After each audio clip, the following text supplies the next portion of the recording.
Hi, I'm Adam and welcome to South Wales Ghost Watch once again. We're here again, here we are, me and Martin. And today we're going to be talking about, past life regression and Welsh folklore. Now I know we've already covered past life regression in previous shows.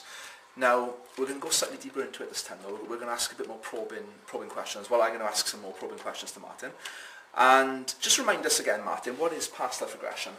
Past life regression is a technique using hypnosis or other similar psychological approaches to explore past lives, and by exploring them to try and gain insight into this particular incarnation.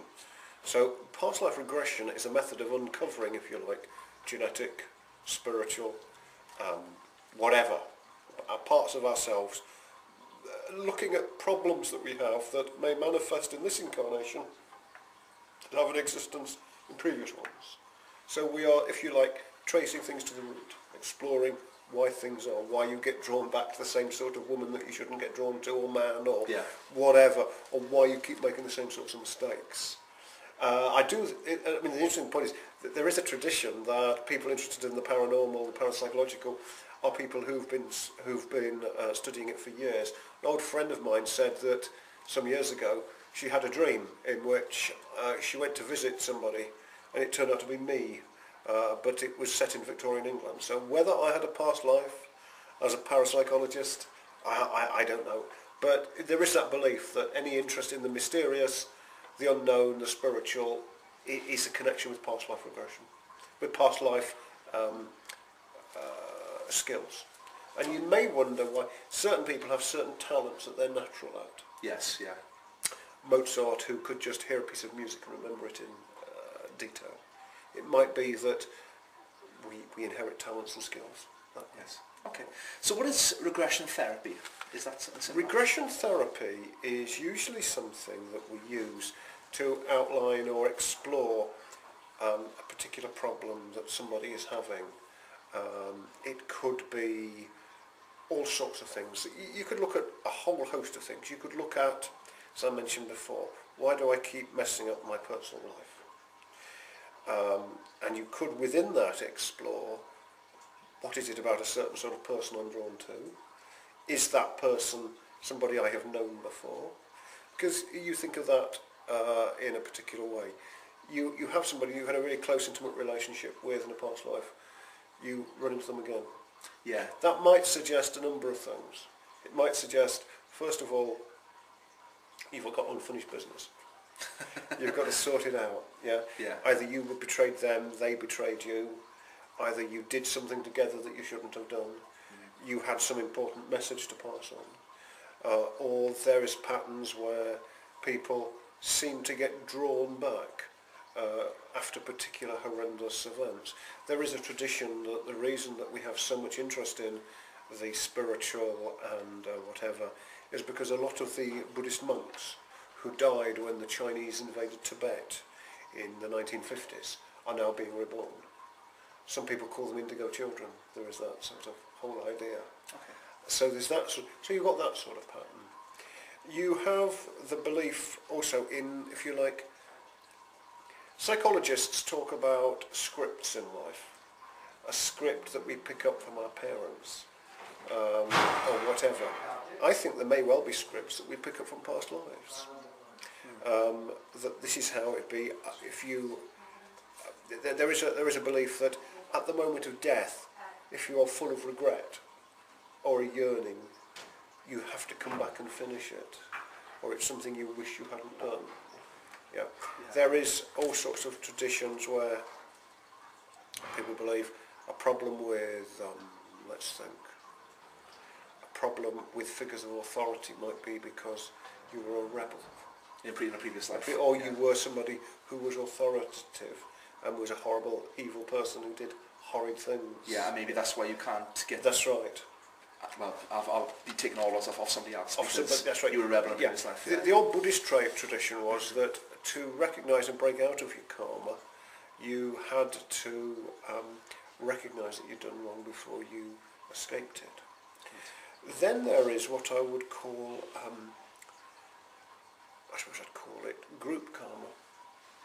a group reincarnation, a group of people who did something together they shouldn't have done or did something that they didn't complete, are called back together at a particular time. You could have cultural or race karma or businesses information to deal with. You consider that 6 million Jews were killed during World War II. Unfinished work there. A lot of the Nazis who murdered them would have a certain sort of karma. Yeah. So I always think, well, what did I do? I'm a psychotherapist now. I must have got up to things I shouldn't do. So I'm here to try and, fix it all. And then you get things like religious karma. People who have been priests in many different traditions come back and tend to be drawn to the mysterious, the deeper things in life. That was one. That's a particular thing with me as a child. I used to ask questions. Why was this? What did this happen? What was this about? Yeah. So there's all sorts of past life regression therapy as a means of dealing with things that are left over. However, I should stress that absolutely, primarily, we should always seek the solutions to these problems in this life and value this life as the solution. To look at things from before, Yeah. and how we can resolve them there. How can, if I burnt you at the stake in the 16th century, how can I make it up to you now? What can I do? And the idea is about learning. The Buddhist idea was that we gradually moved through life upon life till we got it right and didn't have to come back anymore. So it's about living a good life. It's isn't living it? a good in the next life. life, it's going to bite you on the head if you don't. Well, if you don't recognise it, there is that tradition. Yeah. There is that tradition. Yeah. I mean, there have been some sorts of speculation. There's some very controversial things said. Some people say that particular sorts of illnesses, particular sorts of being overweight or having anorexia or something like that is a cause of how you behave towards food in a previous life. There are arguments all like that. Now, what I'm trying to say is that an understanding of how somebody got into a particular situation helps us to be more caring and more considerate for other people. And the main purpose of past life therapy is to help us understand ourselves more in this life and develop understanding so that we are kinder, gentler people to ourselves. Carl Jung, the great psychologist, said that we shared something called the collective unconscious, where we all had like a pool of knowledge that we dipped into, that we all shared and was accessible. Perhaps that's what we're doing. And if we have lived before, and we have lived through many lives, and we've gradually got better as we've moved on, then we have to face up to the fact that if we are gradually improving, then we have done things we shouldn't do. We've murdered, we've raped, we've been a paedophile, we've been a robber, we've bullied people, we've slain people in battle. And that's an awfully sobering thought. When we condemn people today, we do it because we are appalled. As Freud said, very simply, what we dislike in others is usually what we find within ourselves. So that none of us really can actually say, hey, I am superior. We're all working at it. Yeah. We're all moving forward. So past life regression enables us to get to those sorts of issues and become more rounded people. Okay. So why are our memories repressed? Why do we have no memory of our past lives? Well, I'll give you a very simple example of that. I bet you can't tell me what I was wearing last week when we did this show. Do you know something? I can't. No, you honestly. can't. That's a prime example. It's short-term memory. So if it's difficult to remember what we were wearing last week or whatever, it shows how memories are created. There is an argument recently that memories are continually recreated in our minds, that we continually interpret things in different ways. And it's what we're emotionally attached to that brings us through at particular times. But sometimes we can choose to remember things if they've had a significant effect on our lives. Yes, of course we can. Yeah. So imagine how difficult it is to remember things before you learnt to talk. Yeah. Some of us can remember things going back to the age of 2 or 3. Yes. I can remember memories to the age of 2 or 3, but some of us do not remember many memories till after the age of 11. So let's think of that, right? That's difficult enough. Now, let's imagine, therefore, that you leap backwards again. What's going to remind you simply of what you did in past lives? You're going to have intuitions, you're going to be drawn to certain people, you're going to remember certain things, you're going to be fascinated by certain historical periods, you're going to experience deja vu, but it will be very limited and it will depend on what happens. I don't know if you have actually experienced it when you've met somebody and you think that person's going to be very significant in my life. It's happened to me 3 times. It happened to me when I met my ex-wife. It happened with me when I met the lady that I'm with now. And it also happened when I came across a particular tutor at university who explored sociology and anthropology with me. There was an immediate recognition that there was something else here. Why do we forget? Well, Plato, I think it's Plato, wrote a story in ancient Greece about when we die, we go down we cross the river Styx, and before we are reborn, we drink of the waters of Lethe, which is a river that makes us forget memories from our past lives, from our previous life, and when we come back, we tend to forget them. Now, if you speak to very small children, they frequently talk about when they were lived before. They had a different family, different way of remembering. I remember my son telling me he was a farmer and a tractor fell on him. Yeah. Yeah. And of course, when you live in a society which tells you that these things are all imagination and nonsense, things you rubbish and put away, you find that you don't value, so you don't develop them. In cultures like the Druze who live in southern Syria and in Lebanon, they believe openly in past lives, and because in that culture where they do that, more people begin to spontaneously remember past lives because it's not mocked. So, memory itself is a problem. There is the idea of if we leap back before, how do we remember? And the ways we remember by what we see, what we hear, what we touch, what we smell, and what we taste. Why was it, I want to know, did I, at the age of 16, 17, suddenly like the idea of brandy and cigars? I've never had brandy and cigars though. And I love them still. And the minute I taste them, I knew exactly what they taste like. Yeah. So I don't know what I was. So maybe you enjoyed brandy and cigars in the past life. Yes, of course, yeah. It's interesting. So you can look at things in that sort of way. That's why they are difficult. But as I keep saying, we must avoid solving the problems of today by looking for them in past lives. All we can do is gain insight into what had happened. Yeah. And when you get groups of people together, particular groups of people may remember more things because they are in that group. Okay. So, it's all open to different ways of dealing with. But searching your memories, look at what sort of problems you are in your life. What is it the people you are drawn to? How do you develop things? What music do you like? Yeah. It's all there. It gives us little hints. Okay. What interests us is probably a guide. Yeah. Our problems and our skills are a guide as well. And there's a reason for everything on why you enjoy particular foods or particular music. Yes, indeed. I took to curry immediately, so I suspect I had many lives in the Far East. Who knows? I have a complete revulsion of, I have a horror of Roman society.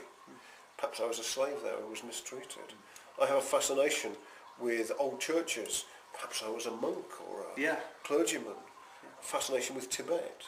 Perhaps I was... Maybe you were a Tibetan monk. Who knows? Who knows? Okay, so tell me how different cultures use past life regression. Before the show, I mentioned briefly about the West use hypnosis. Yes. Chinese numerologists use the 3 Lives book. Do you know anything about that? Yes, I do. And also Eastern religions use the Siddhi, or the Abhijna abilities. Yes, that's right. Can you Let's think about those generally. Okay. The Chinese believe that we go through cycles of 60 years. And through each of those 12 years, there's 5 circles of 12. And those 60 circles, 60 that fit within another 60. Yeah. So everything to the Chinese are tied into the series of numbers. Now, you can reduce the components of nature to codes, to structures of numbers. In nature, plants grow leaves in the Fibonacci system. They go 1, 2, 3, 5, 8, because you had the previous number before. Yeah. And they grow leaves in that way. So there is clearly a numerical pattern. So the Chinese, who would be keen to see an order, would look at something like the I Ching, or a particular... The I Ching is called the Book of Changes, and it's how you consult spirituality. Yeah. Yeah. How you understand what your patterns are, how numbers change things. To the Indian idea of the books, that's where we essentially get that's the Akashic records from. The Akashic records are a belief that between lives there is a library somewhere where everything we have done in past lives is recorded. And if you are clever enough and able to shift, you're able to look at these Akashic records to find out what you have done and who you have been with and what things you've left out. So the Eastern idea is more to do with a fount of knowledge, a library, a website in eternity that Yes. you have the information stored at that you can access. To the Chinese, you're looking at the structures of it. In the Western mind, we're using hypnosis to go back to avoid the patterns of memory block and tradition and individual repression. Yes. So all these methods go back to that sort of way. Remember that it's easier in the East to believe as well in past lives than it is in the West, because the idea of reincarnation says that the world is without end. It goes on forever. Yes. In the West, where since the rise of Christianity, we talk about the creation of the world and the ending of the world in the day and the day of judgment. To the Easterner, that idea is nonsense. Do you believe that life is eternal? Yes, I do. So you believe that we can be reincarnated over Yes, and I over do. again? Yeah. I do. I can't prove it to you, but Yeah. it seems to me perfectly logical. Yeah. The world has always been here and always will be. Of course, yeah. And I think that's very comforting. If we keep coming back and back and back, then our inclination is to get better. Easterners speculate that there is a point reached where you do not need to come back. That's because you've attained nirvana, according to the Buddhists, or you've become a guru, or a saint, according to the Indian religions, and therefore you choose to intervene, and that spiritual and divine beings may well be people who are highly advanced. Okay. And they come back to help. So Buddha himself refused to speculate what happened after we achieved nirvana. Perhaps we move on. So how long do you think it will be before we achieve nirvana? I don't know. Yeah. I don't know. The idea is that if you consider there are millions and millions of lives to be, who knows where that will be? Of course, yeah. I mean, it may take thousands of years before we all become saints, and Precisely. we've all learned from our mistakes from previous lives. And the idea was that I think I speculated in one show that in the years to come we're talking about entering the age of Aquarius, where we're beginning to wake up to the spiritual traditions. In the age of Capricorn, which is part of the great year, some 12,000 years in the future, I think. Yeah. The idea is that we will no longer need the gods or the spiritual beings because we will have got there by ourselves. And it may be that those who've gone before may fulfill the functions of the angels, the gods, the saints, the good spirits before. So, that may well be an explanation. Okay. Tell me about the Hindu scholar Patanjali, who referred to past life regression as reverse birthing. I like that. Reverse birthing. Reverse birthing. If you think about it, when we come into the world, we learn, we explore, we go through developmental stages. If we go through reverse birthing, we are going back. We are going back through the womb to the previous existences that we had. And reverse birthing is a recognition that it's a line of creation, a line of incarnation that goes on forever. Okay. If we can explore forward on that line, yes, or revert back, or go back, we begin to explore and understand more things. So reverse birthing is experiencing all the mothers you had, all the mothers who gave you birth. Yes, yeah. Yes? Yeah. Exploring all the different circumstances you went through in life.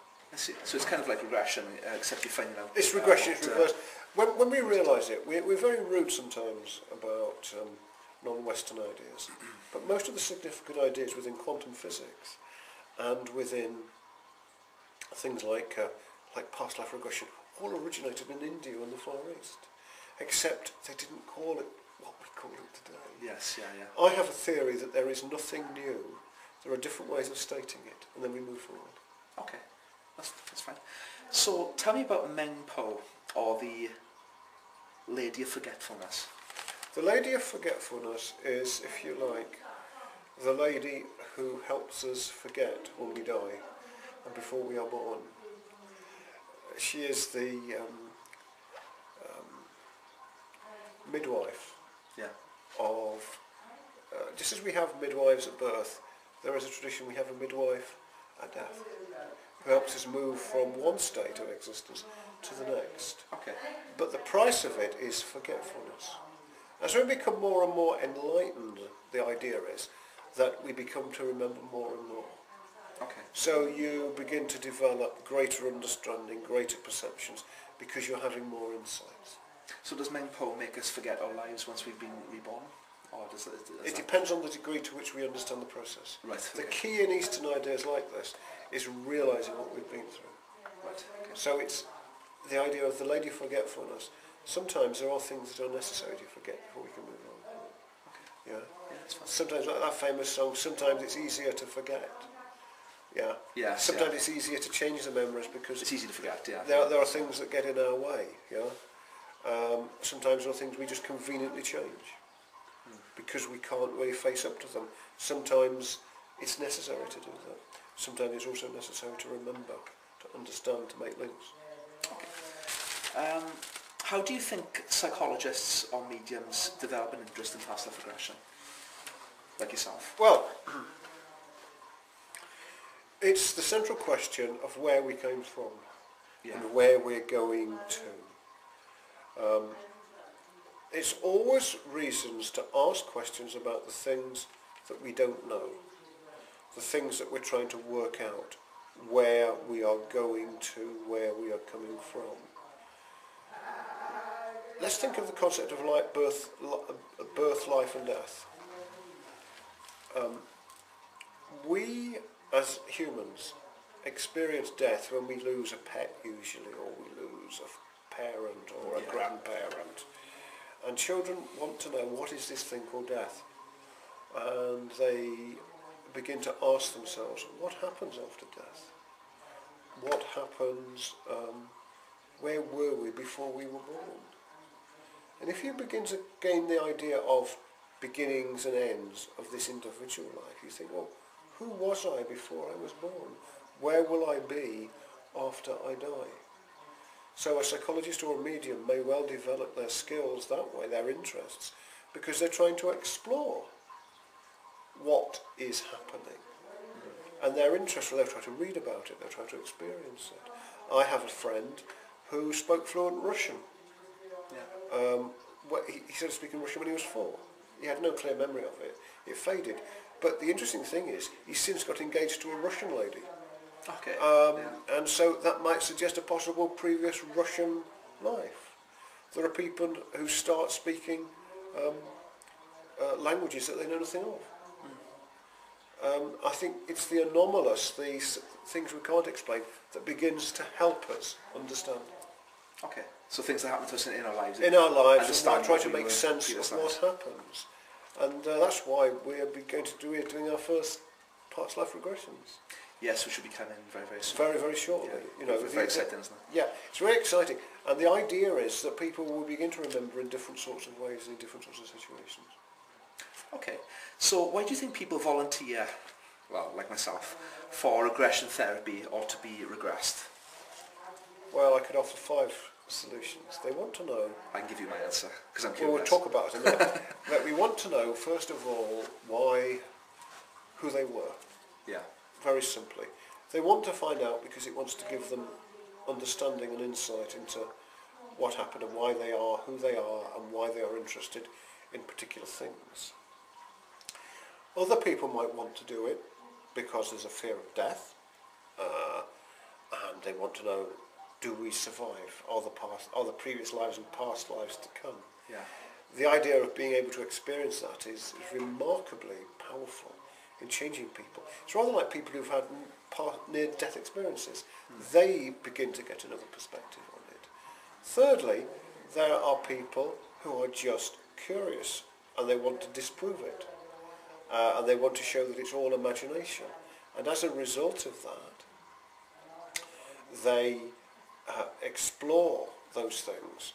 Fourthly, there are people who just have a sudden awakening and they want to know about it. Fifthly, I suppose there are people who are drawn to historical places, music. They can't get an image out of their head. They're trying to understand what it's about. What's yours? Curiosity. Curiosity, really, yes. The fact that it's something new for me. Yes. Something I've never done. Yes. And something that I've been interested in doing, you know. Right. But that's my clear answer. Yes. And I'd like to know what previous lives I've had. Yes. And if there are more lives for me to come for myself, you know. It varies on how you remember things. You might remember what you see, Yeah. what you saw, what you heard, what you touched, what you tasted, what you smelled. Yeah, but I find that, because I've got a very visual mind, I remember things in that kind of fashion. Yes. From reading text and so forth, I don't pick things up that easily. Rather than, you know, if I was going to watch a programme or a television programme, I would learn more from that. Yes. You know, but that's just... Okay. Okay, moving on, we're going to have a chat now about Welsh folklore. Yes. We did touch on it in a previous show, but we're going Yes. to go into more detail about it now. What Welsh folk tales can you tell us about in particular? Well, I mean, the definitive Welsh folk tale, or I should say Celtic folk tales, would be the Mabinogion. Oh, okay. The Mabinogion is largely a book of the doings of the children of Lear, who were originally from Ireland. But you have to remember that when we look at Welsh folk stories, we have to remember that all the Celtic countries have contributed to them: Ireland, Wales, Cornwall and Breton. And let's put that into perspective. The Celts themselves at one stage dominated Europe prior to the rise of the Roman Empire. The Celts sacked Rome. And what you have is a tradition that is vast. It's a tradition that's very different to ours. The people who kept alive these stories were the Druids. The Druids were divided into the musicians, the healers, and the people who kept alive the history of the Celtic people. But they were not remembered by writing them down. They were remembered orally. So when you actually, so that one person would learn a story and would pass that story on. Now, Wales itself, let's look at the geography of Wales, right? Wales resisted all sorts of invaders for a long, long time. The Welsh themselves are actually the remains of the Celtic people who were pushed into Wales, into Cornwall, by the Anglo-Saxons after the fall of the Romans. And they were behind mountains. They were an agricultural people. They were a people who were concerned about honour. They were people who wanted to know how to live. So the Mabinogion is a series of stories about a family, about betrayals, war, love, traditions like that. So all Welsh folk stories come from that background. And Wales itself, despite being Christianised and converted, has always kept alive a traditional folk stories that are valuable, that need to be examined. And the Mabinogion, is a series of stories that represent that. There is a belief that Merlin was Welsh. That Merlin, in one old story, was the last priest of the moon who fled Atlantis and landed in Wales. And so there is a very powerful link with the Arthurian legend. King Arthur is often presented as English, but in fact he's Welsh. Okay.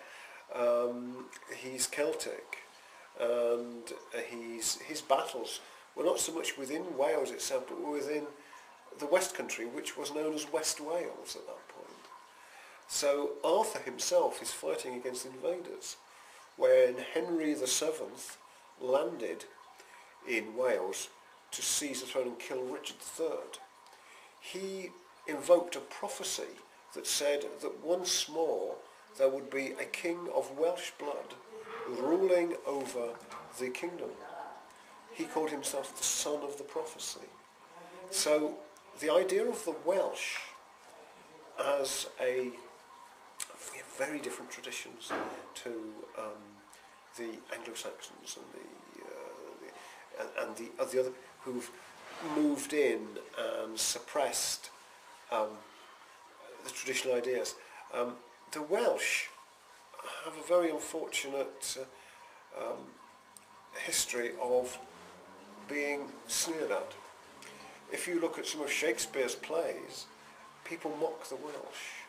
People usually mock things that they're frightened of. And I think it was J.M. Keynes, the economist, who said that Lloyd George, who frightened the living daylights out of the Tories and the rest of them in this country during the 1920s, was a satyr from the half-hidden forests of Wales, a figure from the mists of antiquity. So there's always that idea that the Welsh have a deeper tradition that is somehow different. So all folklore itself is used to explore that. Okay, that's fine. Tell me about Welsh mythical creatures. Okay, give us the list of Welsh mythical. Okay, we've got Welsh dragons in particular, Yes. a draig goch, Yeah. and Gwrgi, Yes. a large dog that haunts lonely roads. Yes. And the puka, a shape-shifting animal spirit. Yeah, I like that. Yeah. This shows how far Celtic ideas have gone. If we start with a dragon, the dragon is a force of the elements. There can be a dragon of earth, air, fire and water. A dragon is not so much a creature that you see that the knights fight, but a dragon is a force of nature. King Arthur was supposed to be able to unite the people because of his knowledge of dragons. His father was Uther Pendragon. The Welsh dragon is a creature that sleeps, that hides, but has a very fiery spirit. And by accessing the power of dragons, by being brave, you get in touch with these elemental creatures who help you understand yourself. The traditional Welsh idea, the Welsh dragon, is beginning to stir when we get in touch with our essential self. The dragon is a creature that is known throughout the world. There are Chinese dragons, there are dragons right across. So I do have these mythical creatures. Yeah. To the Welsh, a dragon is often a symbol of a country.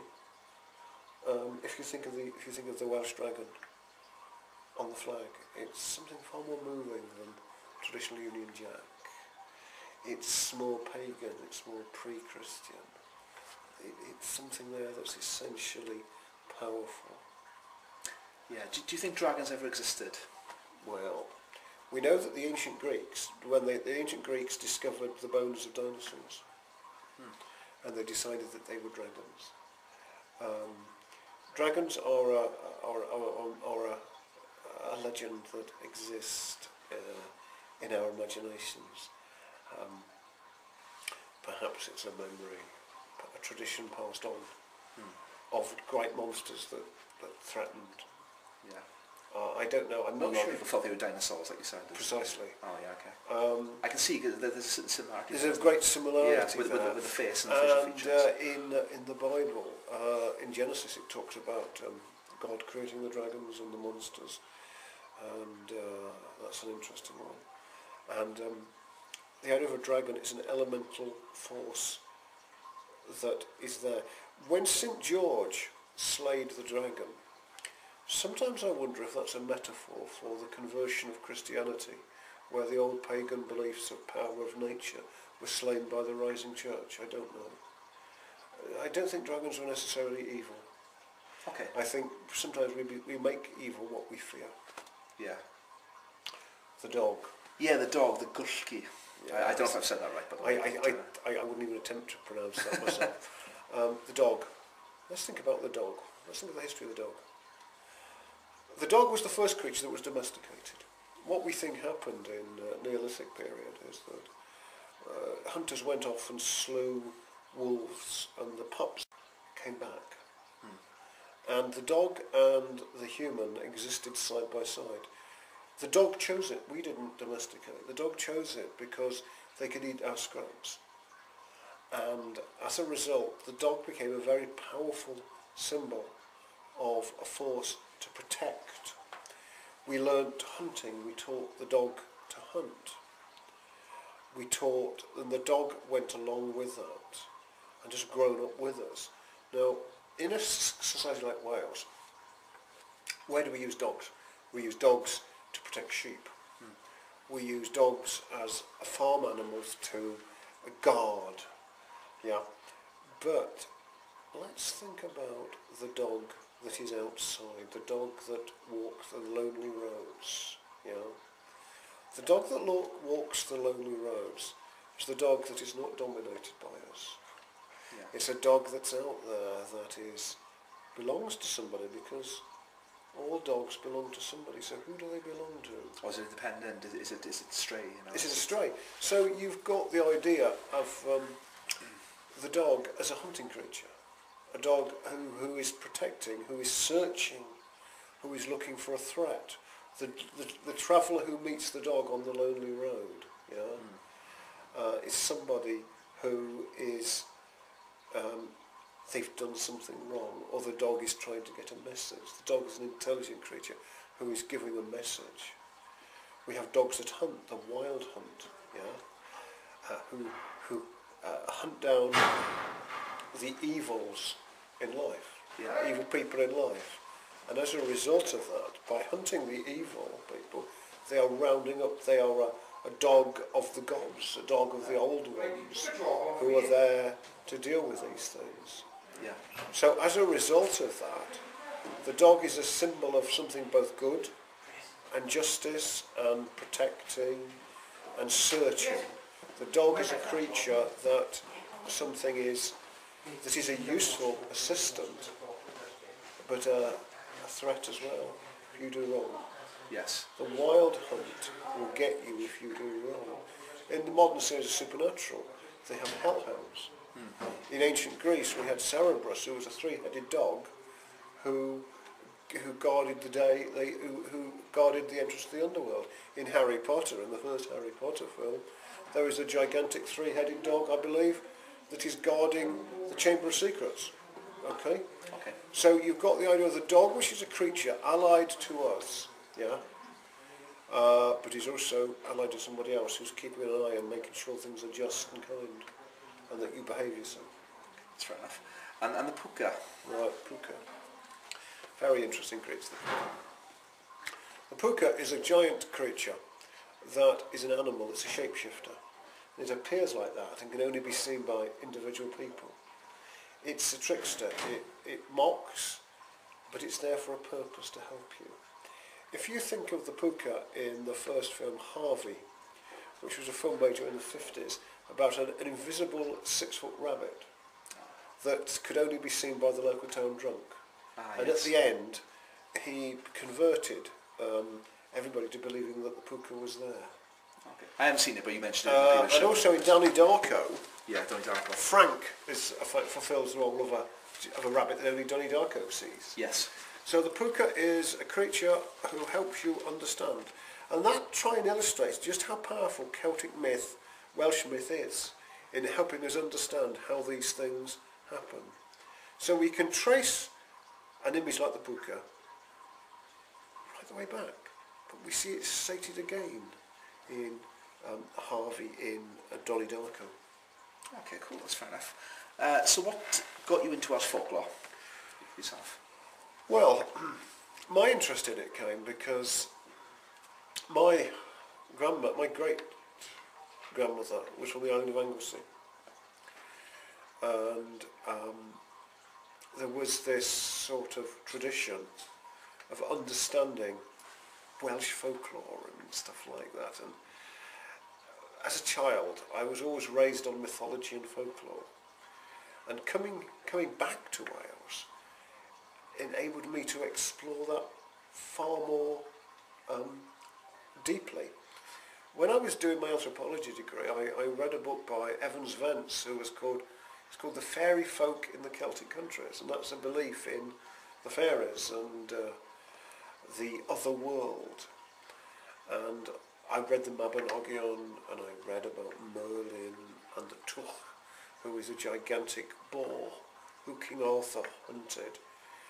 And what incenses me particularly is the ignorance the other side of Offa's Dyke, where the Welsh are seen as having no civilization and it is far superior in the subtlety than anything else. So my interest in is rescuing the land of my fathers and also teaching a respect for folklore, which is psychology and a wisdom that people have used throughout history. Okay. Do you think Welsh folklore has relevance in the modern world? All folklore that survives has relevance. If you scratch a modern chapel-going old lady, you'll find the folk stories underneath. People don't talk about it very much, but there's a much stronger survival of folklore within Wales. It helps define who we are and where we are going to. Folklore, as I said, look at the Celtic, how it's influenced. It's influenced that film, Harvey. Think of, you could almost see the Wookiee in Star Wars as a gigantic puka. Yeah. Look at the relevance of all these things. Look how Merlin is on every Saturday night on the series. Welsh folklore is very powerful. Also Lord of the Rings as well. Lord of the Rings. Tolkien's ideas of Elvish were influenced by seeing the names of Welsh mines there. So there is something very mysterious about Wales that doesn't really exist in the same sort of way elsewhere. There are old folk stories in the rest of the UK, but there is something uniquely Welsh that is about understanding the other world. The nearest place you get it as well, you get it in Southern Ireland as well. Yeah. Christianity was only thin veneer on the surface, and there's lots of interesting traditions beneath the surface. Okay. So what do you know of the Mabinogion. Mabinogion, sorry, my apologies. The Mabinogion is if you like, the first story, I suppose, of goings on of the children of Lear and the kings of Wales, and what they fought with and who they belonged to and what they were seeking. It's a series of mythologies and tales that inspire, and it's famously, it's rich in its complications. So it's something that you can find everywhere. Applies as the human condition, but it's about being the best people we can be. Okay. So how do you think writers, filmmakers and movie producers are influenced by Welsh folklore? Well, I mean, as we said before, if we look at Tolkien, if we look at the Lord of the Rings, Elvish, the language, the traditions of the people, the hidden people, the people who are passing through, the fairy folk, the elves, the idea of the Celtic twilight, the Celtic lands, is something that fascinates Americans. I mean, I noticed on Facebook the other day there was Americans for Welsh Independence and things like that, and people are very keen. Sometimes when people leave and their ancestors that came from Wales, they're searching back for understanding, and so folklore, particularly Welsh folklore, will influence all of that. There's the stories of King Arthur, the stories of the fairy folk. They're all there. Lord of the Rings, you know. Hobbiton, the Shire, feels distinctly Celtic. Yes, yes. Yeah. And it's the setting as well. And it's the setting as well. It's mountainous, yeah. you know, and they go on long journeys. So it's the power of the Celts that is still there. Okay, that's fine. So, last question. Do you think Welsh folklore should be taught as a subject in secondary schools? Most certainly I do. Yeah. I think folklore should be taught. It's virtually impossible, for example, using another example, to understand if you don't teach mythology and folklore, people don't understand where most of the proverbs come from, all the suggestions. They understand more about where they're from if you teach them folklore. It's not a myth. I mean, most of the Old Testament is folklore. Now that's going to offend some people, yeah? Yes, yeah. But it's true. Folklore influences all sorts of things. So a good sense of learning what it is to be Welsh would be to learn the language and also to understand the folk stories. So you understand where you're from. And it helps writers and it helps writers, it helps imagination, it helps us see situations that have occurred before. We fall in love with somebody we shouldn't. We get cheesed off with somebody we slay at a crossroads. We are threatened from such and such a group. The folklore helps us to understand our unique position. Okay, that's fine. Okay. Martin, thanks very much for coming back on the show. Much. It's been fascinating to talk to you as usual, and it's been very, very interesting. Okay, well that's all we got time for today, guys. Tune in next week, usual time, 7 o'clock Thursday. Thanks very much. Take care. Bye. Bye-bye.